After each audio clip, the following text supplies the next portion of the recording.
Hey everybody. Hey, listen, our test is on Friday, and in a few minutes I'm going to work through a problem from the OpenStack to show you how to approach it. But just want to, afterwards we'll have time for questions. If y'all have questions from some of the older exams, this is a good time to approach those. And then we'll also have a help session on Thursday at 3 of our help session. Thursday at 3. It'll be 3 to 4, and it'll be in Beauregard 165. Isn't that what I told y'all, 165? I think so. Anybody confirm that? I'm pretty sure, yes. So help session. And then our exam is on Friday. I would get there a few minutes early, maybe at 10:40 or so. And it's going to be just like before in Pelcha Auditorium. Now you have a seating chart there. There'll be different seats from what you had before. I just assigned them randomly, so if you feel like you were chosen for your seat, you weren't. It was just a random number generator, okay? Bring a jacket. Bring a jacket. It's sometimes, as you know, quite cold in that room, so bring a jacket, pants, clothing, whatever it is that you need. It can be kind of chilly in there. So the exam is on Friday at 10:40 in Pelcha Auditorium.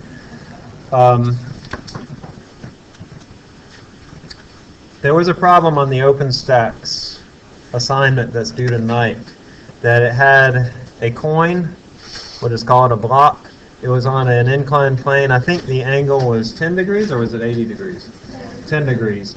And then it asked, this thing was stationary,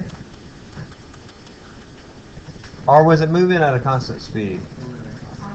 Okay, it doesn't really matter. Well, it does matter, actually. It's moving down with a constant speed. That means that the acceleration is equal to 0. And then it asks, what is the coefficient of kinetic friction? But it didn't give you anything. It just gave you the angle. And so some of you were sort of confounded by that. How do I get the coefficient if I don't know what the mass is, or a variety of other things? Well, there's an equation given in the book, and they sort of go through this and how to calculate that coefficient. But it's useful to be able to step through the process. So I just want to remind you, and this is sort of a good review for the test too, for our inclined plane problems. You'll have 4 or 5 inclined plane or 2D problems. There is a sequence of problems around an inclined plane where I ask you several questions about it. So you're definitely going to see an inclined plane. So anyway, I draw my coordinate system. I'm going to label all my vectors. I have my force weight, which is down. I have my kinetic friction, that's Fk, which is in that direction, and then I have my normal force, which is in that direction. Now, I draw my free body diagram resolving those vectors. I have Fk in the positive x direction. I have Fn up, and then I resolve my force weight.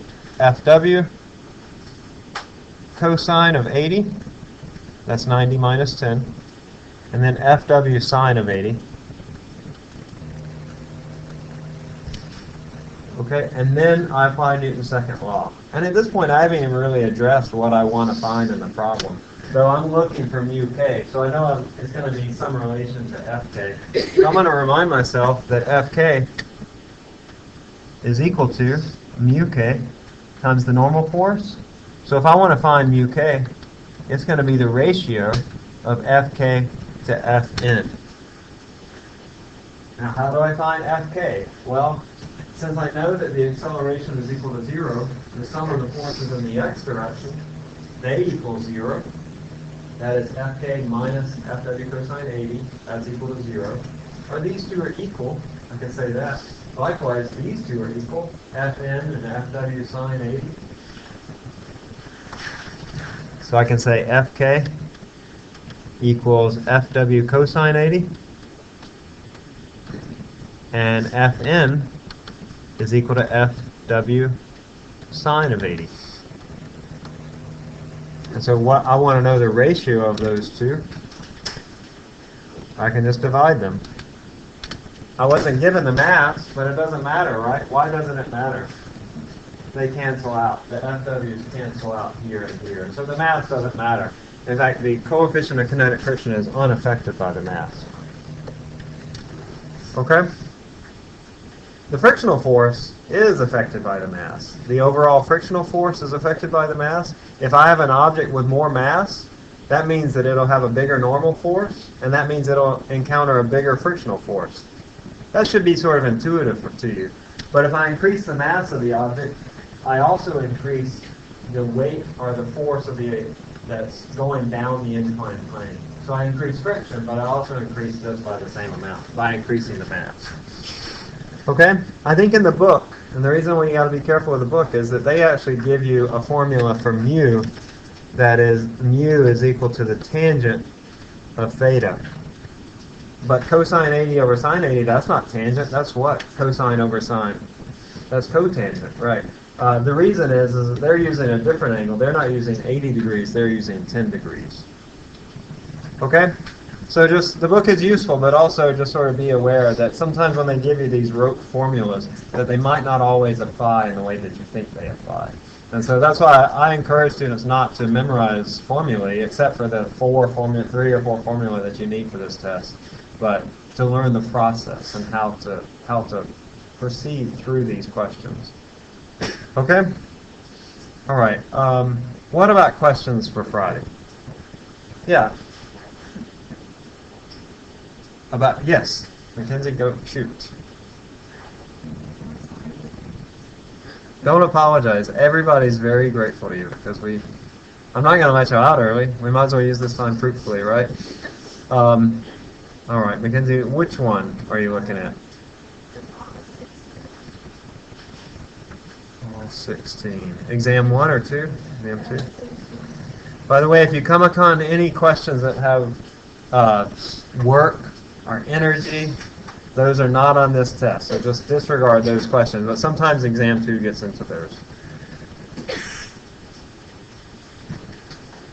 Let me, give me just a second. Let me move these files over to the desktop.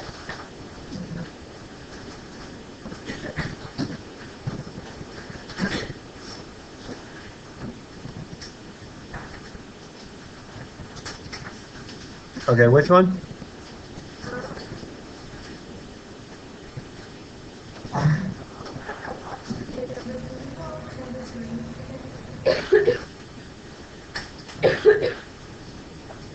Absolutely. In fact, you're going to have a question that's basically the same as this. You're going to have projectile motion problems. You have 4 or 5 of those.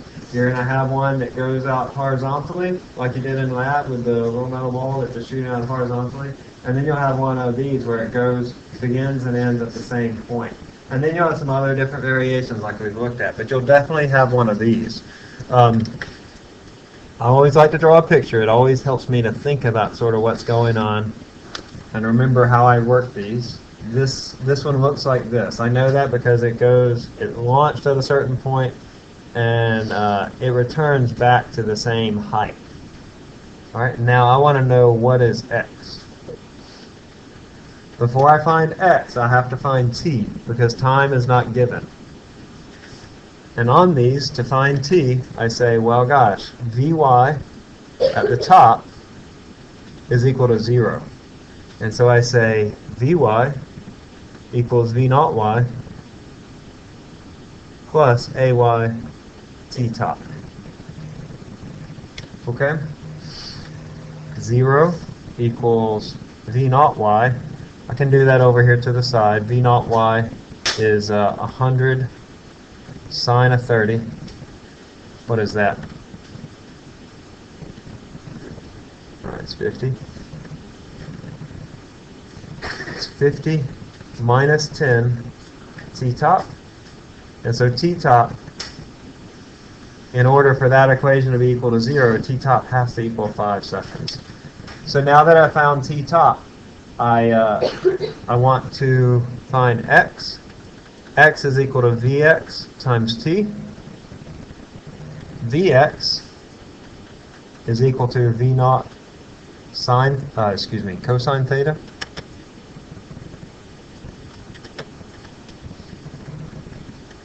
That's 100 times cosine of 30, which is 87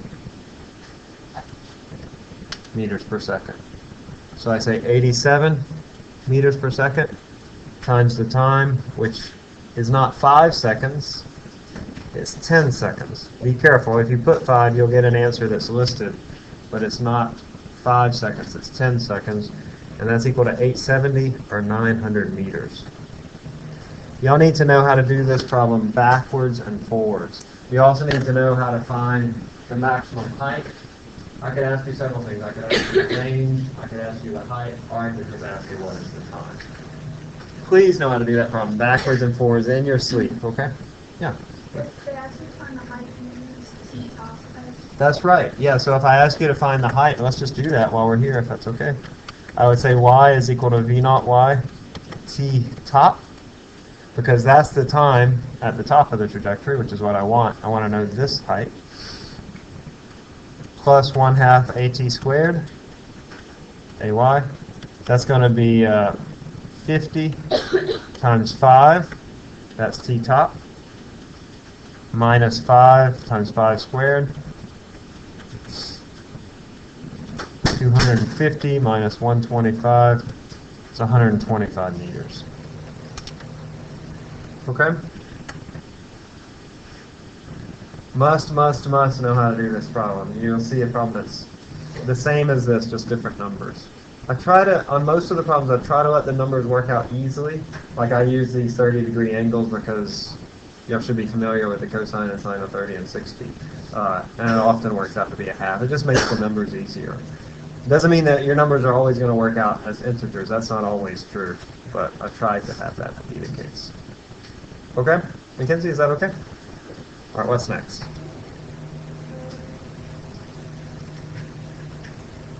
Yeah. Taylor? I'm kind of confused how you know which way friction is. Okay. I clear this, y'all? Let's see. Let's see if I have any. I don't know if there's an inclined plane on here. Well, let's look at 23. This one's a smooth incline, but this one here. Well, let's say that this did have friction. The friction always opposes the direction of motion. So this one I think is fairly obvious because it's moving up the inclined plane, right? And so in this case, the frictional force would be down. If there was a friction, the frictional force would be down, and it would be kinetic friction because it's moving. If, however, it was stationary, then that is that the velocity or the speed is 0. In this case, the static frictional force would be up because the static frictional force will oppose the direction that the object tends to move. Imagine, what if I didn't have the static frictional force? What direction would the block move? Would it move up or down? It would move down, right? It'd slide down. And so the static friction is what's holding it in place. You can also have friction that's on a horizontal surface. And in fact, I'm pretty sure I had a question that has horizontal frictional forces. And in these cases, it's going to be similar, but they'll be obviously moving. Like I'll be moving in this direction. I'll have some force pulling it in that direction. And so my kinetic friction will also oppose that direction of motion. They don't have to be moving. I could also have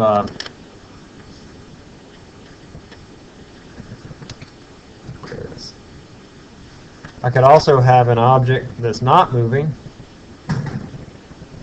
That is, v is equal to 0. But say that I'm pushing on this object with a certain force F. But it's not moving. Then the static frictional force that's holding it in place would have to be the opposite direction, Fs. That's sort of like with the table, right? That if I'm pushing on the table in that direction, yet it's not moving, that means that the static frictional force is pushing back the opposite direction. That's why it's not moving. Taylor, is that? Right, frictional forces will either be static or kinetic. If it's moving, it's kinetic. If it's not moving, it's static. Static means not moving. Okay? Does that help a little bit? Those are good questions. You're going to encounter friction on 2 or 3 questions on Friday. Mackenzie, are any other questions from not Mackenzie? Mackenzie?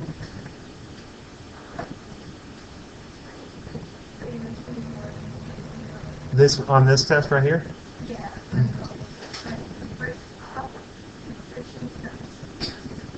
Okay, let's look at this then. Let's just look at the problems. 23 doesn't have friction, so but let's take a look at it first. On all these problems, you use the same process. Okay? I label all my forces first. I have a tension force in this case. And you could have an inclined plane with a tension force. We've certainly seen that before. I have a normal force here. And I have weight here. I always have the normal force and the weight. And then you want to ask yourself, are there any other forces like friction or tension or whatever? But that's all the forces that I have now. I know there's no friction because it says it's smooth.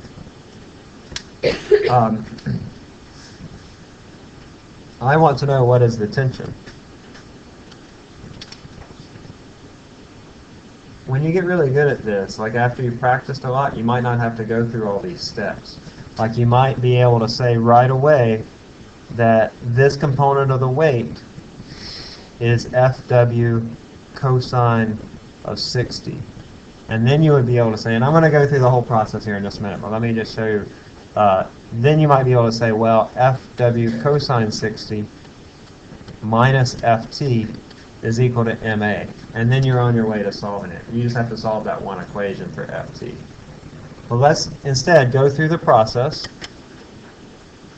I'm going to erase this. I'm going to draw my coordinate system. And then I'll redraw my free body diagram over here. I have Fn. I have Ft. I have Fw sine of 60. And I have Fw cosine of 60. Since there's no friction, this is nice because I don't really need to worry about the y forces. If there was friction, I would need to find out what is Fn and then calculate what is my kinetic friction or static friction. But I don't have to do that here. All I have to consider is the x motion. And so I say the sum of the forces in the x direction, applying Newton's second law, is Fw cosine 60 minus Ft. And that's equal to max, which is m times -1 meter per second squared. That is something that you have to be careful with. I don't think it comes up very often, but just be careful that when you're looking at up or down the inclined plane that you assign your values correctly. That is, this is the negative x-axis, this is the negative, is the positive x-axis. Okay? It's not always that case. You just have to be careful. Look at your coordinate system as you draw it. And so that's why I did a -1 right here. Then I solve this for Ft. Ft is equal to Fw cosine 60, which is 20 newtons. That's 2 kilograms times 10. Cosine of 60 minus 2 times -1. And that's equal to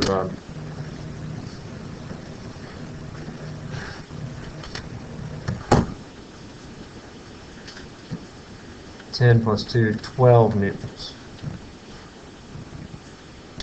Okay, let's step back through. You'll certainly see a question like this. Label all my forces. Resolve my forces into their x and y components. And then I can begin asking myself, what am I looking for? I'm looking for Ft. And so I know that since there's no friction in the x direction, and I know Fw, then I can find Ft.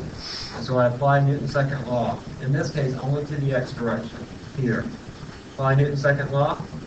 This force minus this force, positive, negative, is equal to the mass times the acceleration. I'm told the acceleration is 1 meter per second squared up the inclined plane, which is a -1. Up is not always negative. It's just, in this case, it's in the negative x direction. For example, over here, this acceleration would be positive or negative.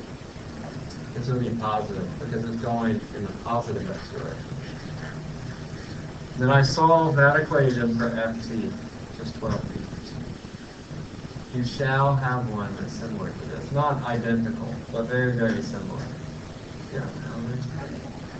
Add a problem on that was like the restrictions and then can we do Yeah, we'll do one with friction. Okay? Yeah. Right, positive, negative x, positive x. It doesn't matter if it's up or down, right? It depends on our x-axis. Yeah. Oh, because it says it's a smooth incline. And the way I've done it on the test actually is I've given you an inclined plane and I ask you several questions. And in some of the questions it has friction, like I think I start out and say there's no friction on this. And then I say, well, what if there was friction? Okay? So you'll see several questions. I've tried to not have them depend upon one another too much, but there will be some dependence. It's important that you know the inclined plane in and out. So make sure that you can do these inclined plane problems like the ones we've been doing, like this one. This is a good one. This is about what you'll see on the test. Make sure that you can do them in your sleep, backwards and forwards. Okay? You have lots of practice problems. Look at the homework, look at the old test. Big part of your test. Three questions, I think. That's just based on an inclined plane.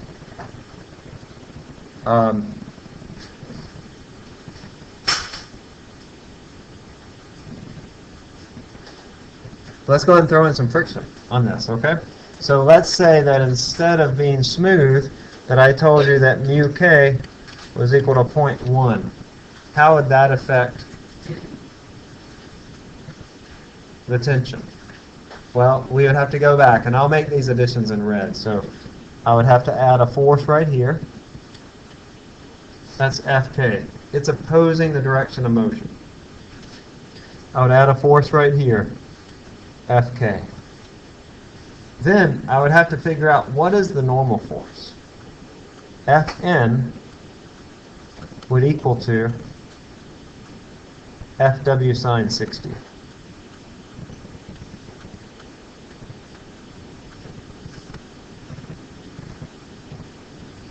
Which is 20 times sine 60, which is 17 newtons. All right? So I know that I have this extra 17 newtons that's pulling on this block. So over here, when I calculate Ft, I'm going to have to add in that plus 17, equal to 29 newtons. We'll work through another problem with friction from the beginning, but that's how you would throw friction into this problem. All right?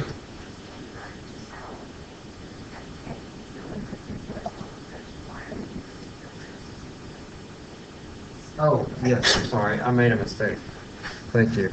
So my normal force is 17 newtons. I need the normal force to find Fk, which is mu k times the normal force. You're right. This is a mistake.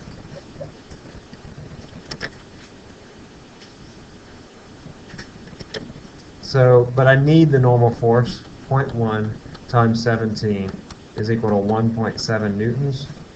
And so this should be 1.7 plus 1.7, which is 14 newtons. We'll do one that's from the beginning with friction, okay? But that's how you would throw it into this problem. Does that answer your question? You need the normal force to find the frictional force. Yeah, Gavin.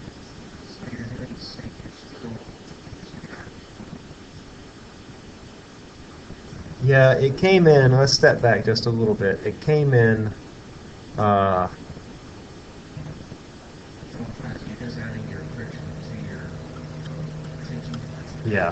it has that Fk right there, is plus Fk. You see? We'll do one from the very beginning with friction, okay? I think Mackenzie asked about 24, and you'll see one like 24 as well, so be prepared for that. And then we'll do one with friction. Can I clear this one? I started taking piano lessons yesterday. Never played the piano. You too? Can I finish my little story about piano lessons? So there's this lady in my church, and she teaches kids. She teaches mainly kids, but she teaches them like from the very beginning to people that are really, really good at piano. But I'm just starting, right? And so I go in, I got my little book that has like pictures of dinosaurs in it and trains and stuff. And I'm coming out of her house, and there's this little girl coming in. She's 4 years old, and she's having her first lesson too. And I told her, hey, I just had my first lesson. And I say, look at my book. And she looked at my book, and we had the same book. I told her I hope she does better than I did in my lesson, which I think she probably did. Okay, so this block is accelerating up the inclined plane. It has a force acting upon it, and I want to know which of these equations are true. Yeah, there you go. So is UK always 0.1? No. I just like to give it as 0.1 because it makes the math easy. But it is whatever it is. I often use 0.1. Is that what you're wondering? That's often the case, but it doesn't have to be 0.1. Huh? Yeah, it's just, the mu, the coefficient of static or kinetic friction, that describes the surfaces. So like if I have rubber on metal, that has a really big coefficient of friction. But if I have ice on metal, that has a really low coefficient of friction. So she's asking, do you give us mu? Sometimes. Or sometimes you have to find mu. No, you can't just guess. Are you crazy? No, it's not always 0.1. We'll do one where I ask you what mu is. We've done something like that, but I'll do it. Garrett, do you have something? No. Okay. So here, I want to draw my forces. I have Fk, I have Fw, and then I have Fn. And then I'm going to go and resolve Fw into its two components. So this is going to be Fw cosine of 30 and Fw sine of 30. And then I can look at my equations. Fn minus Fw sine 30 equals 0. That looks here. Fn minus Fw sine 30 equals 0. Correct or incorrect? Correct. F minus Fk minus Fw cosine 30. F minus Fk minus Fw cosine 30. This is positive, this is negative, equals MAX. Correct or incorrect? Correct. Good. This one, F minus Fw cosine 60. F plus Fk equals MAX. Correct or incorrect? Several problems here. This should be cosine 30, and this should be a negative Fk. Two problems. Equals MAX. So 3 is not a correct solution. 1 and 2 are. So the answer is A here. Mallory? You always subtract that from like here. No. You can have Fk going up the inclined plane too. Like in this case, it was going up, it's accelerating up the inclined plane, but if it was accelerating down the inclined plane, then Fk would be up. It's always opposing the direction of motion. Yeah.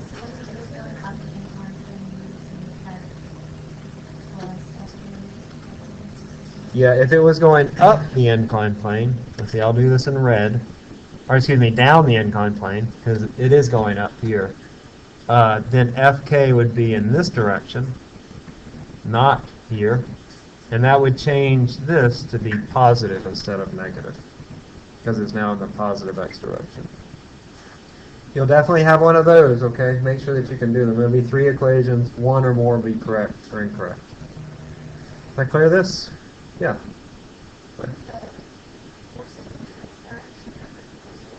Yeah, if it's a static situation, they will equal 0. She asked, can the forces in the x direction ever add up equal 0? Absolutely.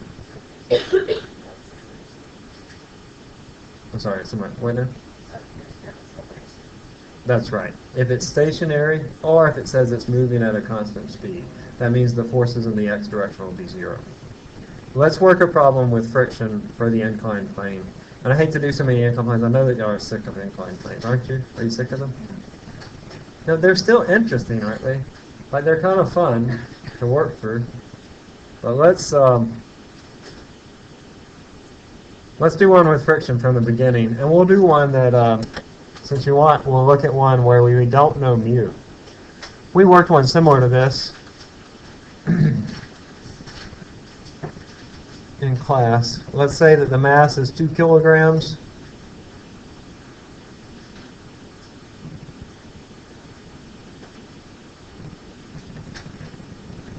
Let's say that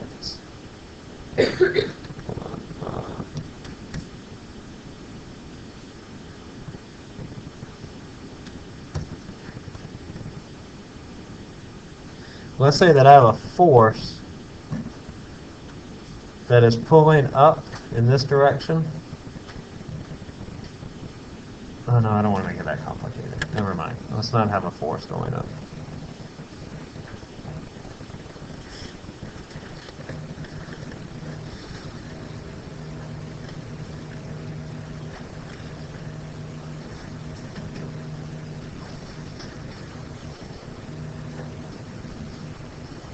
Now let's make this one accelerating, okay? We're going to give it a mass of 2 kilograms. I'm going to tell you that mu k is equal to, what do you think we should make mu k equal to? Let's make it 0.1. Just because, okay? Like I can make it anything, but it's a nice round number to work with, and mu is almost always less than 1. So mu k is equal to 0.1, m is 2 kilograms, and I want to know what is the acceleration of this block. I label my forces, Fw, Fn. Is it going to be up or down Fk? Up or down the inclined plane? It's going to be up, because it's going to be sliding down this inclined plane. I know that because it's sliding, right? It's not going to slide up the inclined plane, so it has to be sliding down. Now, draw my coordinate system. I'll draw it over here, and I'm going to go and resolve those vectors. Fn, Fk, Fw, what is this? Sine, cosine, cosine. Cosine of 60, Fw sine of 60. It's the same.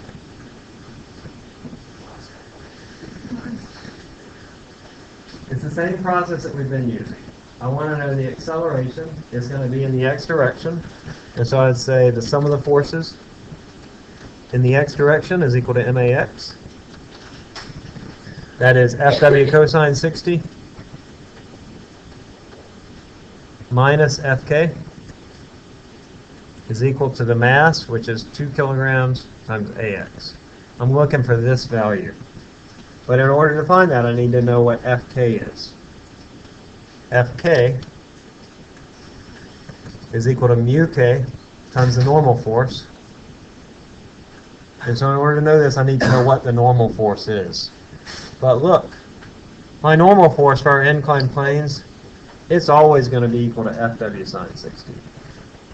Because we don't have any funky forces. If you have some forces that are off at odd angles, sort of pushing on this block, then that's not going to be the case. But as far as we're concerned, the normal force will always be Fw sine 60. So this is going to be 0.1 times Fw, which is 20 newtons. The mass is 2 kilograms, so Fw is equal to m times g. 2 times 10, which is 20 newtons, times sine of 60.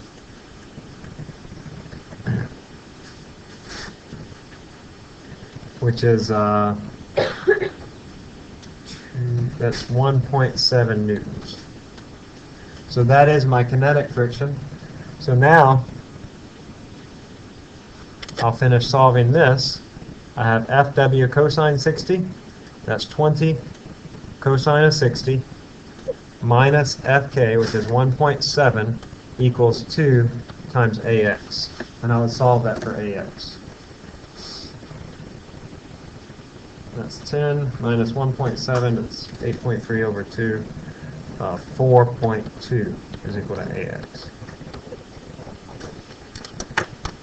Notice it comes out positive, as it should, because it's going to be going down the inclined plane in the positive x direction.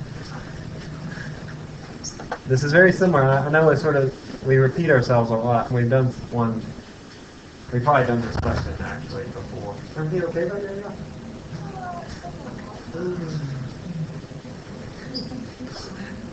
When my kids fill water in the house, they move slower than molasses. Like they'll fill a whole glass of water on the table, and then they'll stand up and they'll say, "What do I do?" I'm like, "Go get a towel." For goodness sake. And then they walk to the closet, and meanwhile, you know, the cat's getting in the water, and the water seeping into the cracks on the floor. Okay? What else, y'all? Not that that's you, Tate. Like, you're moving very quickly. Yeah, Gavin? Yeah. You want to do the, like, the ground to ground or horizontal? Okay, let's do the horizontal. I don't think we've done one like that. Have we done one like that today? I don't think we have, but then we'll do the other two. So, horizontal, you're going to have one that'll look like this.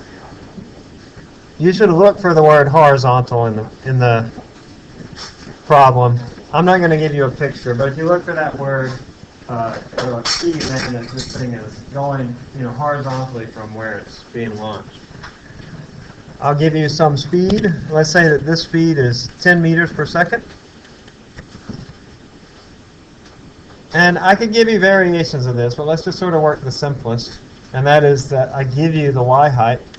Let's say that the y height is 20 meters. Yeah, we'll do 20 meters. And then I could ask you, what is the time, or what is the x range? Let's work this one where I just want to know the x range. So, the first thing you want to do is find the time. For these things, you want to look in the problems and ask yourself, do I have the time? And if you don't have the time, then you need to find that. If you have the time, it's probably going to be a pretty simple question. But first I want to find the time. The time is always given by the y motion. And so I'll consider the y motion. How long does it take this object to go down this distance? In order to do that, I say y is equal to v naught yt plus 1/2 ayt squared. V naught y is 0 because the initial velocity is all in the x direction here. So I get minus 20. Why? Because this is 0, this is minus 20, is equal to 1/2 of a, that's negative 5 t squared. And so t is equal to the square root of 4, or 2 seconds. That means it takes 2 seconds to go from here, if I were to drop it, down to here. It also takes 2 seconds to go over here. Because a dropped ball and a fired ball, if y'all remember, they take the same amount of time to reach the ground. Now, I'm ready to find x. X is equal to Vx times t. Vx is 10 meters per second. Gavin? That's right, yeah. So ay here should be negative 10. And so it's going to be negative 5, half of negative 10. Okay?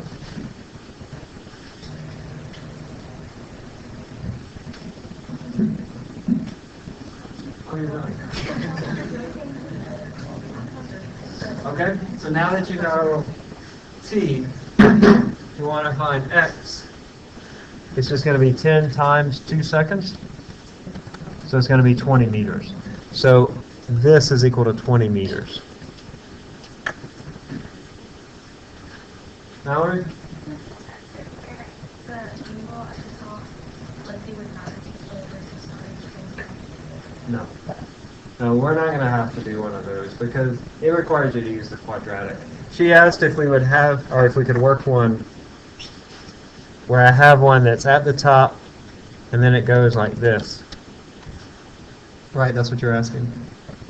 You're not going to have to use the quadratic. Unless I gave you the time, then you would have to have the quadratic. Like I could ask you, We were standing on our left, and we were like, but he gave you the time. just because he's nice. Yes, ma'am.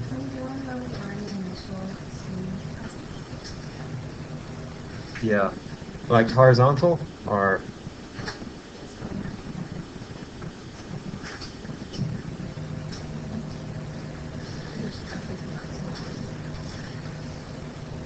I don't know if I can come up with one on the fly.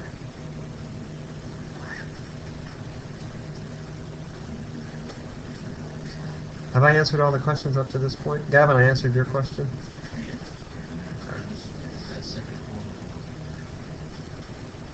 We can, how about this one, number 2?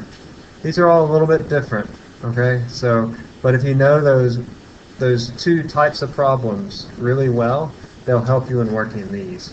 So let's look at number 2. This is one where you have to find the initial velocity. Usually if I'm asking you to find the initial velocity, it means I've already given you the time, like I have here. So I kick a soccer ball at an angle of 30 degrees. It travels a horizontal distance of 8.67 meters in 1 second. So t is equal to 1 second. Now I want to know the magnitude of the ball's initial velocity. So we're going to follow the same steps, sort of, but in a different order. This is where it's useful to have your equations all written off to the side. Write them on your form. When you get your form, write them in that little square. That's what I have that there for. And you can, that way you'll sort of have them in front of you. And one of those equations for projectile motion is x is equal to vx times t. I know x and I know t, so I can find vx. So x over t, that's 8.67 over 1, 8.67 meters per second. Which is an option, right? But that's not the right answer. That's the x component of the ball's initial velocity, not the magnitude of the ball's initial velocity. But also remember, and you can have this on your little sheet too, is that Vx is equal to V naught times the cosine of theta. And in that case, if I want to know V naught, it's going to be Vx over cosine theta, which is going to be equal to 10 meters per second. That's 8.67 over cosine of 30. Oh wait, no, that's not right. Yeah, that's right, 10 meters per second. Yeah. Huh? After you've already realized that the initial has to be higher than figuring out. Oh, yeah, look at her. She's awesome. Yeah, so, and once you find this, you know this is only a small part of the velocity, and so all these others are smaller than 8.67, so you know it has to be bigger. Yeah. Okay? That's a good practice for multiple choice tests. You go through and you look for the answers that don't make any sense. And often that's the case. There are answers that don't make sense. Okay, what else, y'all?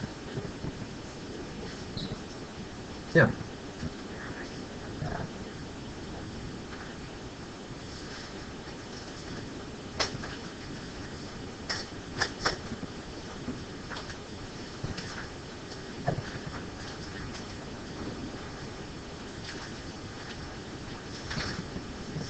This is in the back of your book. This one, number 2 right here? Mm-hmm. Right? All right, so large cannon is fired from ground level over level ground. From ground level over level ground at 60 degrees. What is the maximum height? Y'all need to know this problem backwards and forwards. You need to be able to do it in your sleep, every step, and you should be able to do it in like a minute, okay? So I have an object, travels like this.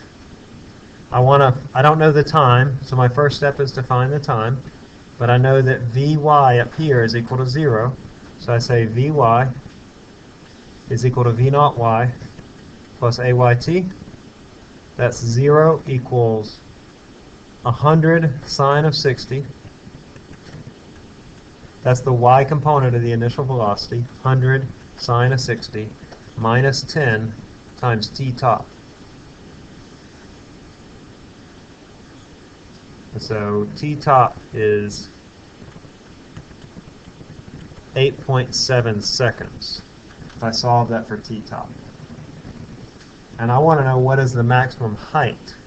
Now if I was looking for the maximum range, I'd double that time. We did that before. But here that I want to know the maximum height, I say y is equal to v naught y t plus 1/2 at squared. That's equal to v naught y, which is 100 sine of 60 times 8.7 minus 5 times 8.7 squared. I don't know what that is.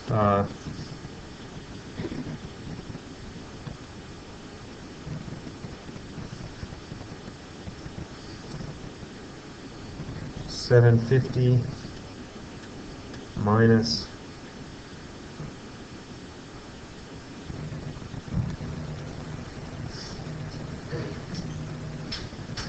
378, 380, whatever that is. It's like 370 or 380 maybe. 370. Was that the answer, 370? Allie? Okay, well it would round up to 400, yeah. You'll need to know how to do that, okay? You'll definitely have that. That's a good question. Allie? Allie? Is that okay? Yeah. UK. Yes. Let's see if there's one on here.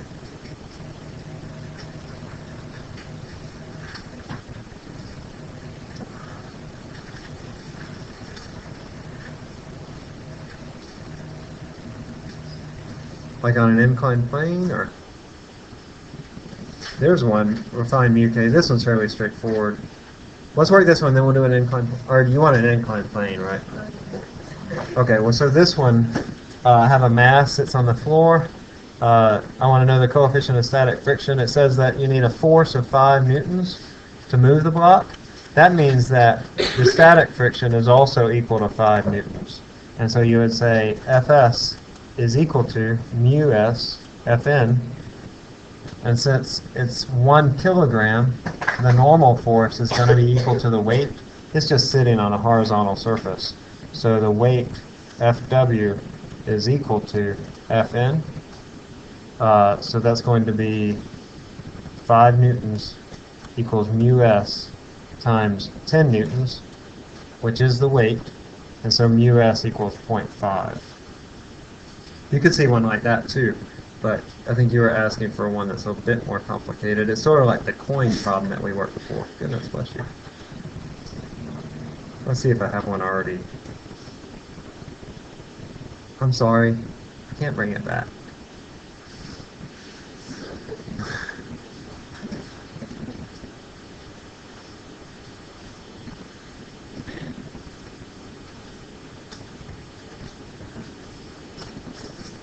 Does anybody know a good problem where you have to find UK from the old test? Okay, let me make up one. So this one's similar to the coin problem, except I'll just give you more information. Let's say that I give you a 2 kilogram mass, and I just ask you what is, let's say that this angle is equal to 30 degrees.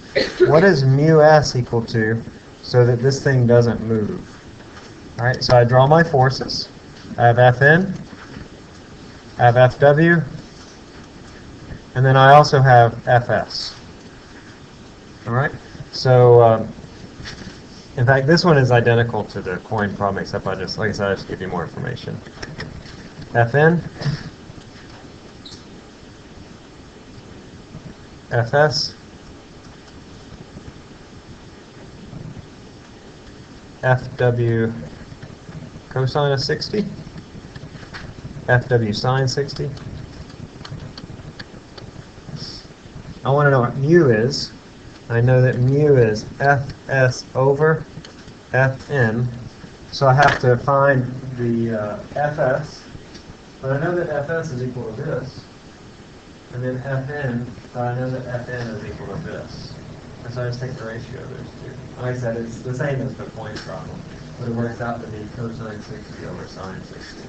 Or you know the mass is here, so you can put them in, but they turn out to cancel out anyway. Savannah, is that okay? Yeah, of course. So Fs here is equal to mu times the normal force. And then my equations are the sum of the forces in the x are Fs minus Fw cosine 60 equals to 0. And the sum of the forces in the y are Fn minus Fw sine of 60 equals to 0. And so I can say from this that Fs equals Fw cosine 60. And I can say from this that Fn equals Fw sine 60.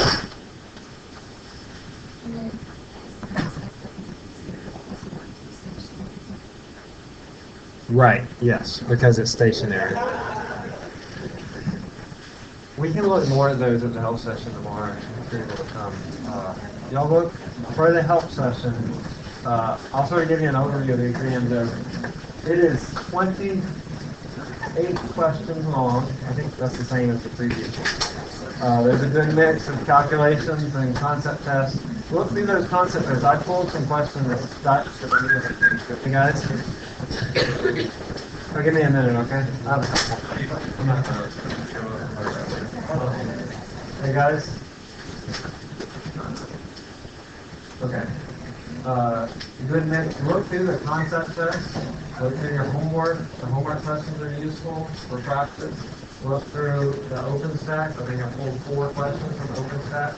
Chapter 3 OpenStack was a tough assignment. So those first 3 or 4 questions, you're not going to see anything like that. They might be useful to review just for the process that you go through, but mathematically it won't be like that. No quadratic, no system of 2 equations with 2 unknowns, none of that business. Okay, concept test, homework, old test.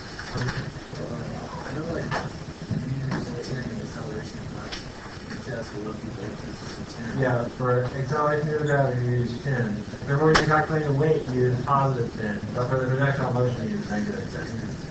Right. Okay? Anything else? I'm really done now. Oh, I have papers. If y'all gave me papers, please come get them, okay? That's Hallie Babin, Emily Battaglia, Alex, you know who you are. Y'all come on up.